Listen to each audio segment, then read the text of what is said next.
Good afternoon, good morning. How are we today? Thank you for choosing Friday's art activity to be the Cubism one. It's going to be the same skill set as we learned the other week for pop art. So I want you guys to realize that these computer skills that you are learning at the moment are basically you're able to reuse them and it's able to be redundant. It's just the way you use them is what makes the next artwork so different. So last week you used it for pop art. This week I'm going to show you how you can create a cubist portrait. Okay, so what you're going to go is, again, our favorite tool today is the insert button for the camera. So you go insert, image, camera. Now I'm going to start off by doing a self-portrait. I need my face as the base for what I'm going to be doing today. Okay, so you want to get kind of close so that it's mostly you, and then you're going to take a picture. Okay, so you can smile or you can just kind of look at it. So 1, 2, 3. I approve, so I'm going to put this one in. Now what I want to do is place this really as big as possible because this is your foundation and your palette of sorts, your base for the rest of your portrait project. Now one more tool I want to teach you is that if you double click, at least again, all computers are different. My computer works by double clicking on this image. As you notice, there is now a black border here. That border controls your cropping tool. So make sure you're not pressing on the blue one here, but the black one. You'll see this arrow, the black arrow when you're touching the right line, and then this arrow here. Now what I want to do is delete that background, so I'm going to drag this black line as close to my face as possible. Same thing on the other side. I'm dragging the black line as close to my face as possible. The transparency that you see in the background is the original photo, and you guys can like move it likewise depending on what you want, but I want to make sure that my face is right in the middle of that black frame. Now I'm going to click on the outside anywhere. Boom, there you go. Now I have the portrait I am going to be working with.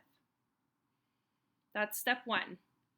Okay, again, insert, image, camera, take a picture, and that's going to be your base for today.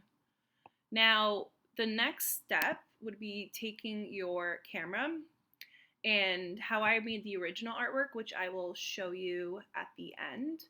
I went like really close to my camera and I just kind of moved around and played with what I captured as an image, right? I already pre-planned the pictures I'm going to use, so I'm not going to do this step with you, but you should in order to get like a picture of your nose from one side, your eyes, your mouth, stuff like that, okay? So I'm going to go, because I already prepared my pictures, I'm going to upload them from my computer. Here you see an array of pictures I want to use. I'm going to start off with this profile view because, again, you use the side to play with the size. Okay, so you go small, you could go big. The idea, though, is that these are the details on in your painting, quote unquote. So I'm going to make sure this is small enough so that it fits into my face. Very Picasso-like, having two different point of views of the same thing. I'm going to click twice because I actually want to change this, make this closer, and then take away that blue by making it closer. I'm going to click over here. Boom, I'm going to drag now this to here. You guys, as students, you can play around and make this in any way you'd like. This is how I'm finding the creativity. Now I'm going to do copy and then paste. I have another one. I'm going to put it on the other side because I like the idea of symmetry. Now if you ever want to reverse an image, what I do is I pull on the left corner and I click and I drag that left corner over to the right and it automatically flips it for me. Let's do that again. I click here, I click and I keep clicking so I didn't lift yet. I drag it down to over here and then I release from my click. That is how you get it to reverse. A lot of this technology stuff you guys just have to experiment with. You're not supposed to know the first time doing it what you're doing. That's where practice comes into play. Okay? I'm going to decide I want her to be even bigger, so I'm going to change her like this so that everything fits really nicely on the edge of her original mouth. All right, so we already have a very cubist thing going on here. We have two profile, this is called profile points of view, and a frontal view. Okay, I'm going to show you a little preview of what it could look like when you keep playing with it. So you just keep adding your pictures. I'm going to do just a few more steps with you, but I think you understand the drift. Again, I pre-planned my photos, so I'm just inserting what I already created, but you would be using the camera function of Google Drawings and kind of get your face real close to that camera and snap a picture of your eye, snap a picture of your face features, okay? Your visage, as they say. Of course, I taught you, though, how you can crop the image, so you can just do a regular full portrait mode and then adjust it accordingly here to just capture the eye or the mouth or the nose, okay? Remember, it's that black line or this thing here is the cropping tool. Crop image right here. I don't know why that showed up, but this is the crop image, okay? So you can do it by clicking twice, or you can do it by clicking once and going into the crop photo icon. Dum, da, da, dum. Now I want to play around with some more. Upload from computer, my last image. I really want to use this nose. Let's do it. I want the nose. I'm going to crop it again so it's as close as possible to this area. I like that line on top. It's a beautiful curve right there. So I'm going to keep that and then use this image here. I want her nose to be sticking out from her side of the face. Why not? I'm going to make it smaller so it kind of looks like it belongs a little bit. I'm going to place it right, actually let's do it here. I feel like there's an empty spot here and something's missing. I'm going to extend it just a bit.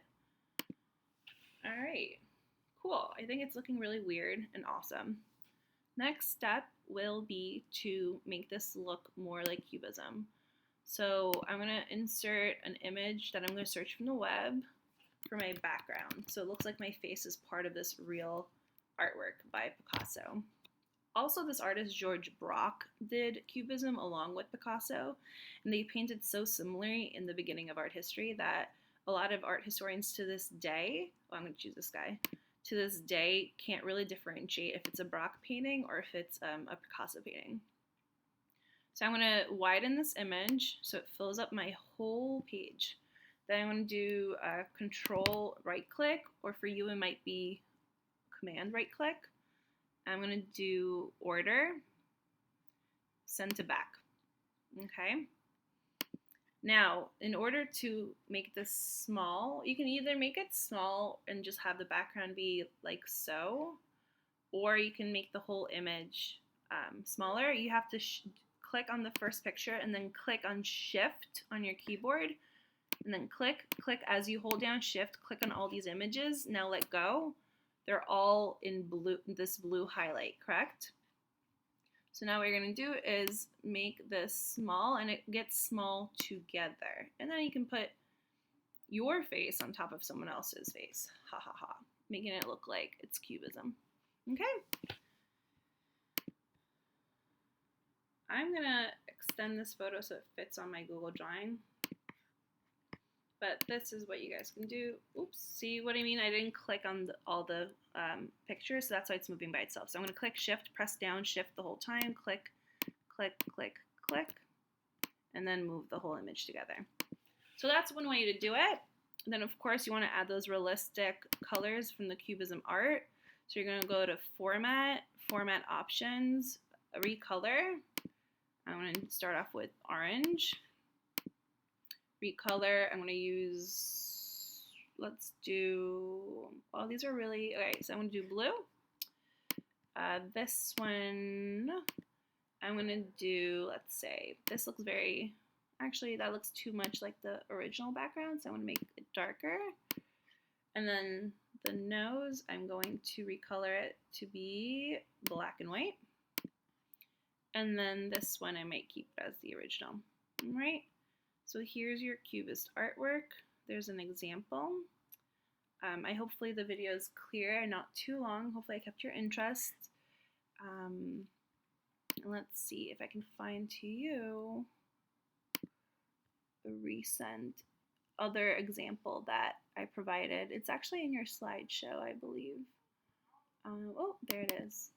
Okay, so this is the original one I made, but as you guys can tell when you compare them, there's many ways to do this. You can have the cubist painting in the background, or you can literally put your head as if it's the head of the painting, or just use the background of cubism to show that effect. All right, so these are two ways of doing it.